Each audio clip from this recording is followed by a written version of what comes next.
अस्सलाम वालेकुम भाई, मैं तुहाडी तरफों ना 10,000 रुपया मिलिया है।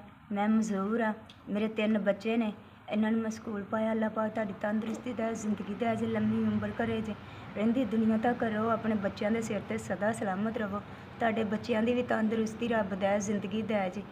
कोई दुख तकलीफ तुहाडे नेड़ियों दी ना लंघे, सदा तुसी खुश ही रहो, कदी दुख ना तुहाडे लागों दी भी लंघे है। भाई जिथों भी पैसे कलाते हो, जिमें भी कलाते मैनू मिलते हैं। अल्लाह पाक तुहानू कामयाब करे, तुहाडी मंजिल पूरी करे। मैनू तुसी देंदे हो 10,000 रुपया, मैं अपने घर का सड़क चला लेने मैं मजदूर हैगी हाँ। चलो दे जाते मैनू, इन्नी बड़ी खुशी हो जाती, मैं घर का सड़क चला लेनी। भाई मैं पहले हॉस्पिटल हो के आई हाँ, बाजी होनी आ गए, हुण फिर मैं दवाई लैन चली हाँ।